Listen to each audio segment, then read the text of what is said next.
Paris to Imami, and I'm the host of The Road to Success for Your Highly Sensitive Child. This podcast is about empowering parents of highly sensitive children to nurture their child's unique personality trait and create a path to success. Our podcast provides guidance, insights, and support to help you unlock your child's full potential, fostering resilience, confidence, and a bright future. If you're new to my podcast, please go back and listen to episodes 1 and 2 because they provide information on high sensitivity that all subsequent episodes will build upon. If you skip these episodes, you won't get as much out of this and all subsequent episodes. To book a private coaching session with me, please visit my website at parentinghsc.com. Today's episode is about highly sensitive children's strengths, and I have a very special guest with me, Mrs. Gabriela Sotomayor.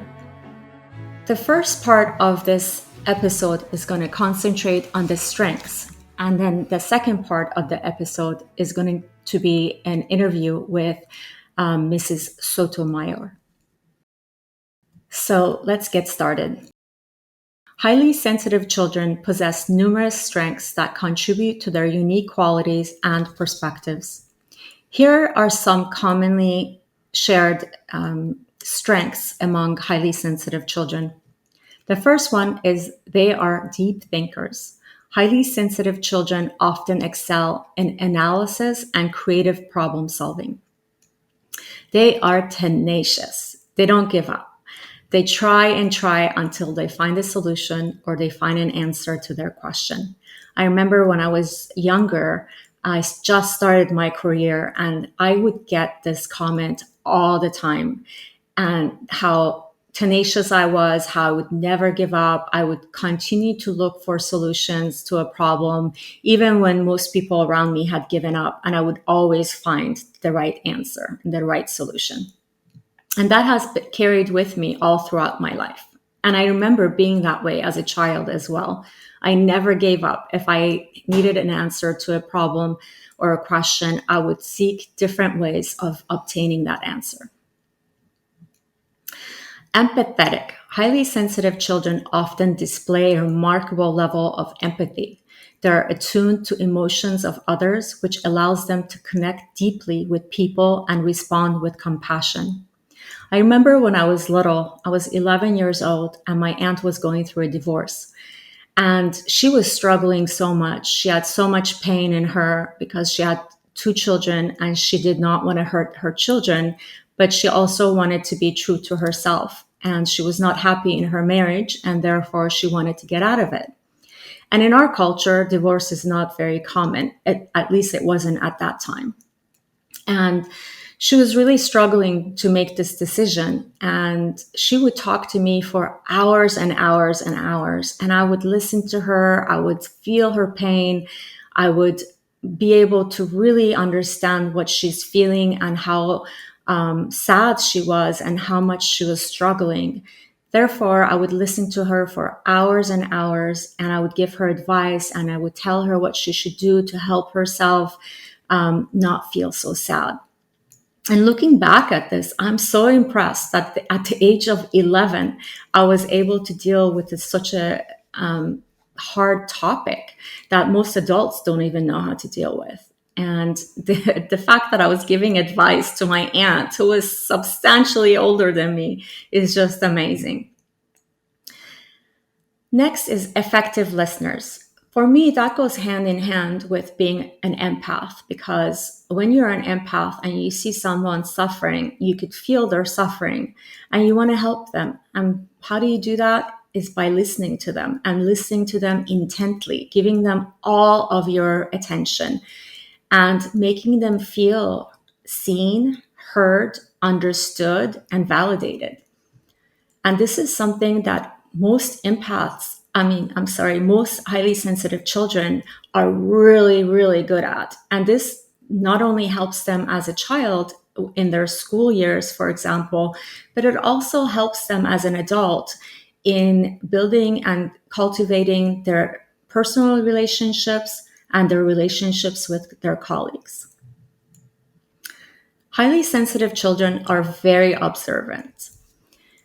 They are very sensitive to stimuli, which extends to their surroundings. Highly sensitive children tend to be observant and detail oriented, noticing subtleties that others might overlook. This can contribute to enhanced learning, valuable insights, and problem solving abilities. Highly sensitive children are very sensible. And believe me, in today's world, we need all the people in the world to be more sensible. So, highly sensitive children approach risks with caution and make well thought out decisions and choices. Next, we have creative and imaginative thinking. Many highly sensitive children have vivid imaginations. Their sensitivity allows them to engage with the world on a profound emotional level, fostering creativity and a rich inner world of thoughts and ideas. Strong sense of justice. Highly sensitive children often have a strong sense of justice and fairness. They are deeply affected by perceived injustices and are motivated to stand up for what they believe is right. In the past, since 2021, I've gone through a lot of issues with my upstairs neighbor because he had a remodel in his bathroom and it caused a lot of leaks, 8 to 9 leaks in my home. And there was just a lot of injustice that I had to endure in the past 2.5 years. So far, it's been 2.5 years now.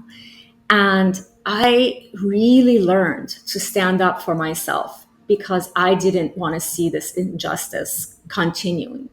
So I learned to stand up for myself and I learned to fight with so many different people, contractors, one after the other, who tried to lie to me and deceive me, and I wasn't having it. And I fought, and I'm still fighting, and I'm not going to give up. Advanced cognitive abilities. Highly sensitive children may have advanced cognitive abilities, including heightened awareness, strong memory, and critical thinking skills. They often process information deeply, contributing to intellectual curiosity and understanding. And lastly, they're excellent intuitive people.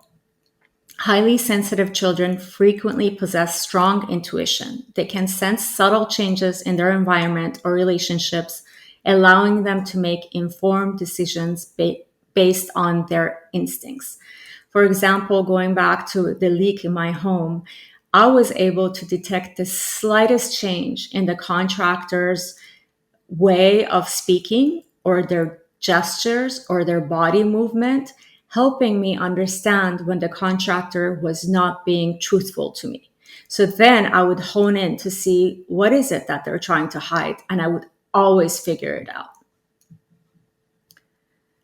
It's important that you, as a parent of a highly sensitive child, celebrate these strengths in your child and provide an environment that nurtures and supports these positive qualities, helping your child develop a healthy sense of self-esteem and positive outlook on their unique attributes. So now I'm very excited to have my beautiful guest, Mrs. Gabriela Sotomayor, giving us her perspective on being a highly sensitive person. Hi, Gabriela. Thank you so much for joining us, and thank you so much for your time.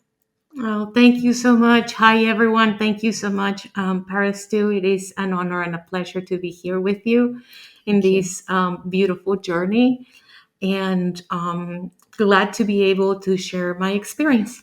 Thank you so much, Gabriela. My first question to you is, can you start by sharing a bit about yourself and your journey as a highly sensitive person? And at what age did you learn that you're a highly sensitive person? Yes, of course. I think I'm going to start backwards. I learned that I was a highly sensitive person, unfortunately, not too long ago. I would say 5, maybe 6 years ago. Okay. it was, really by chance. I was going through, a lot of physical pain and emotional pain, and trying to find different ways to help myself. And I ended up going to a Reiki energy provider, somebody that works with energy healing. And during it was our first, my first session.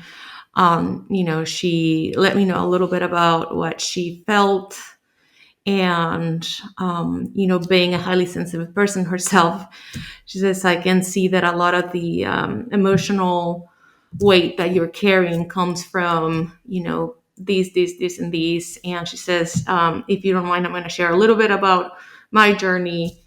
And she says, I have a feeling that you may be a highly sensitive person. And she sensed it, and it's something that was, that she wanted to share with me at the time. Then she recommended I do, a little bit of reading of it, and then also answer a questionnaire. And I think I must have, I don't know, two questions that were far off, but other than that, every single box checked. Wow. And at that moment, I had a great aha moment. I was just like, okay, well, this describes me perfectly. And at that moment, the information that I had in front of me became, a tool.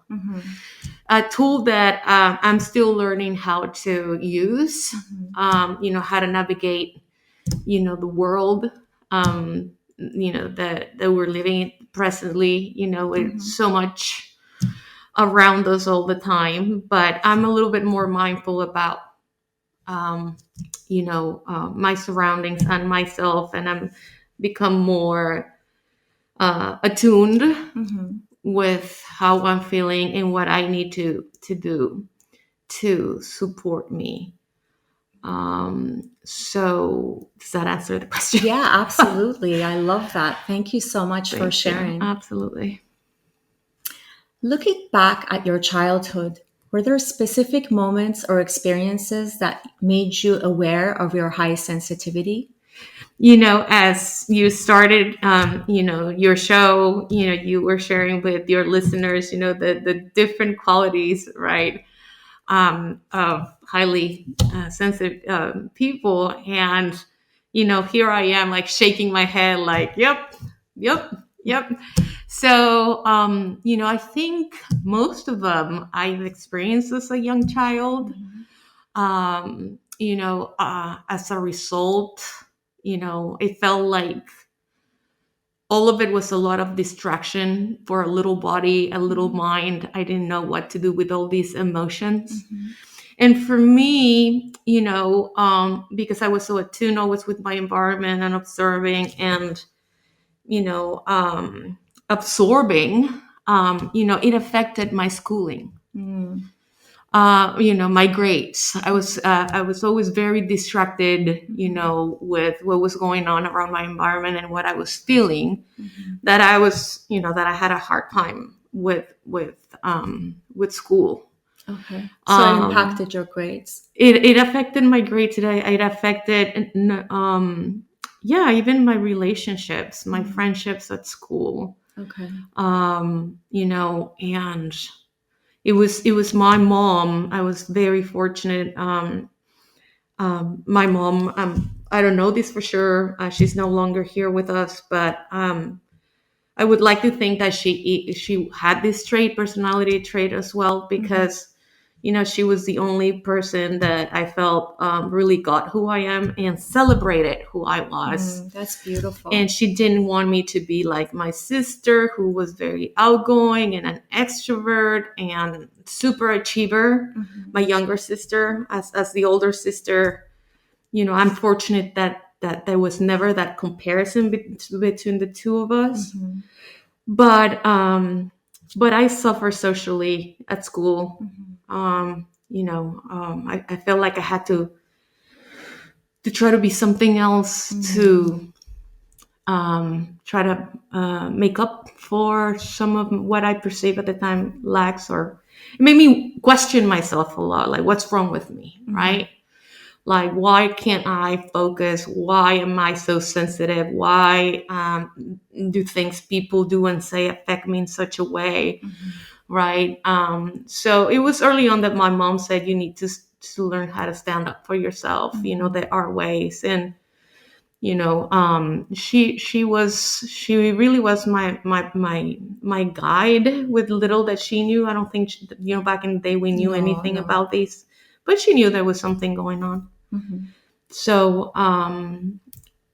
yeah, I think that's how it affected me. It was just too much.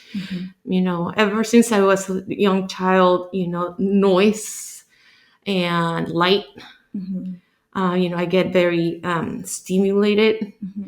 And that's really something really hard to cope with when you're in a classroom in big, large groups. So yeah, I think it will be important for parents to be able to, learn about these personality traits in their children so that they can offer them support in other ways, right? That can help them level out what they have to go through out in the world, and then, try to create some sort of, I wouldn't say a cave or escape or a sanctuary at home where children are able to just kind of like recalibrate. Yeah, absolutely. So, yeah. Absolutely. I realized that I never thought about this until the leak happened in my home, but I realized that I have built a sanctuary for myself in my home. And I love coming home because I know it's the only place on this planet that I can have peace, because I've made my home be exactly how I want it to be, how it supports me, how it nurtures me and gives me the energy that I need to kind of settle from all the various stimuli that I have observed throughout the day. Exactly. So yeah, I totally understand what you've just shared with us. So how did your parents or caregivers support you in understanding and embracing your sensitivity during your formative years? You just shared a little bit with us about your mom and how she really understood, and that, even though this personality trait wasn't really understood until 1991, but back then, your mom knew that you were different than your sister, and she celebrated that difference instead of comparing you to your sister and saying that, this is, why can't you be more like your sister, for example, which is what I got as a child. Is I don't have a sister, but I would often get, why can't you be more like your brother? So anything that you want to elaborate on? Like I, just shared, I was fortunate enough to have my mom as, as advocate. That's what I would call it, as an advocate, but only for 11 years of my life. So, her passing was pretty traumatic for me, for somebody that already has a hard, time processing, emotions. I just felt like I learned to suppress them. So what she offered me was an opportunity just to be me, right? And she celebrated me. By celebrating me, I celebrated myself. Absolutely. I accepted and I learned how to love myself. But, there was, after she passed, that had to be thrown out of the window. And that really affected, my teenage years, and my early adulthood. I really felt, at a loss.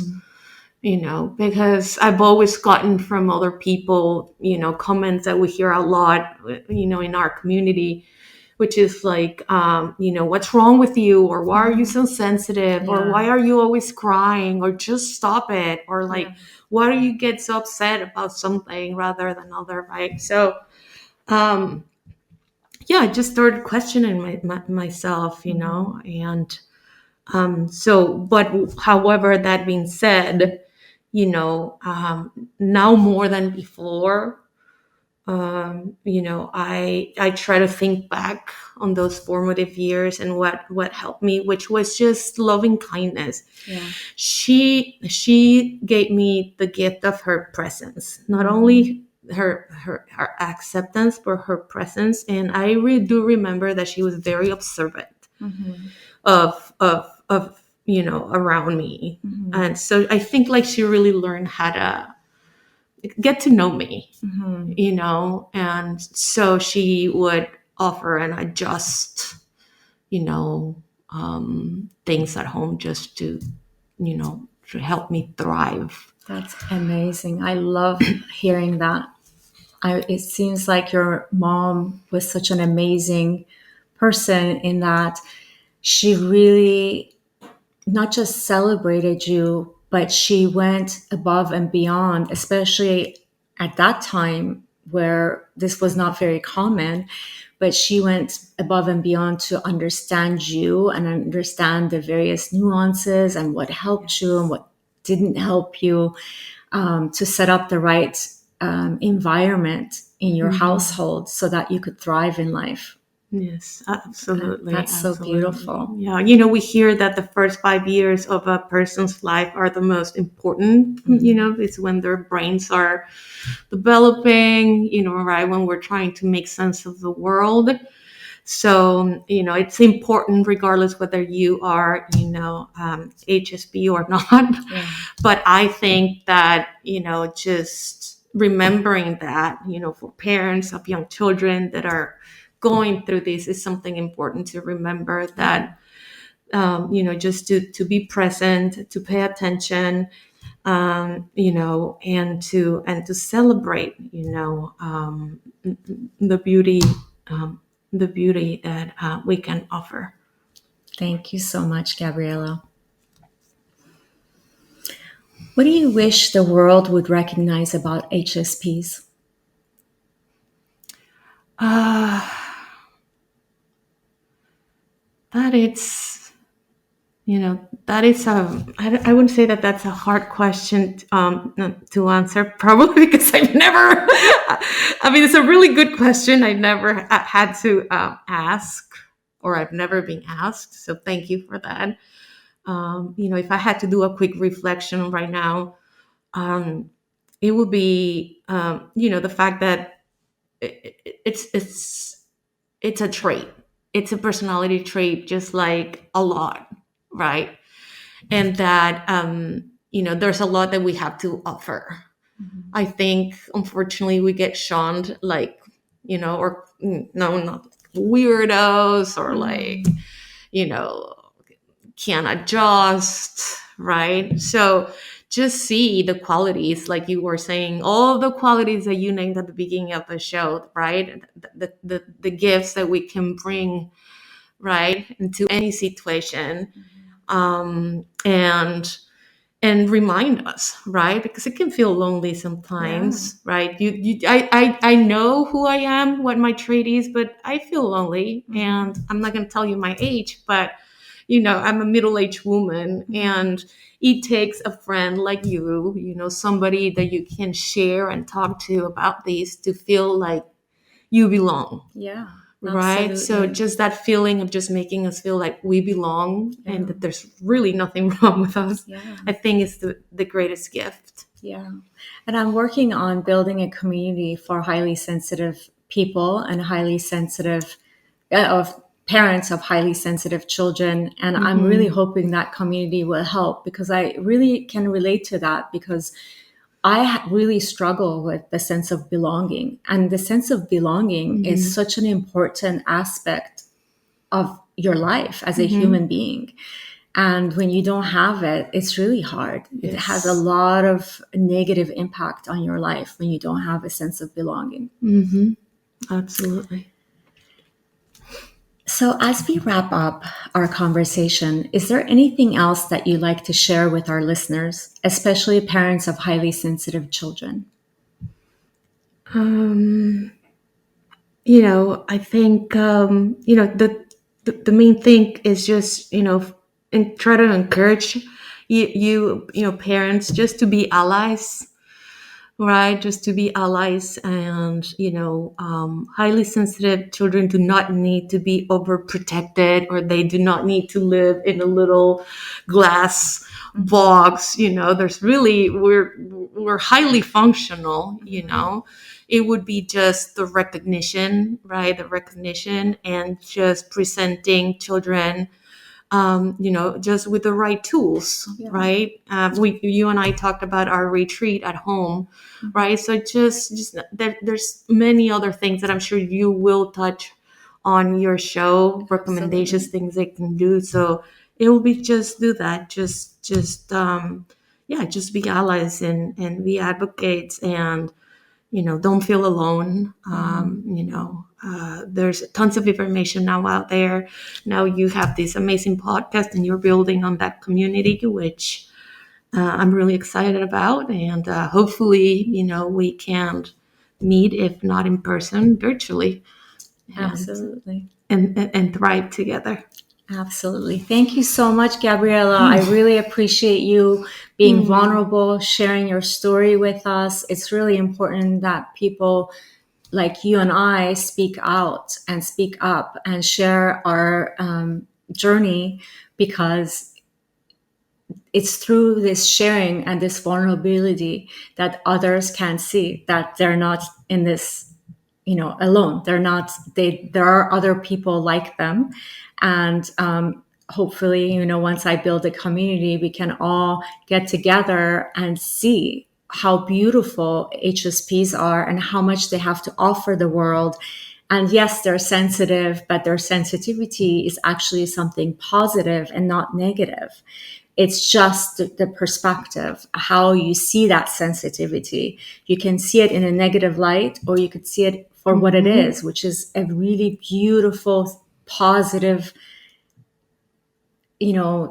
trait or skill that highly sensitive people have. And it should be celebrated. So thank you so much. My pleasure. Thank you. As we close this episode, I want to remind you that you have the power to create a bright and successful future for your highly sensitive child. Embrace their uniqueness, nurture their strengths, and provide them with the love and support they need. Together, we can pave a path to success that aligns with their sensitivity.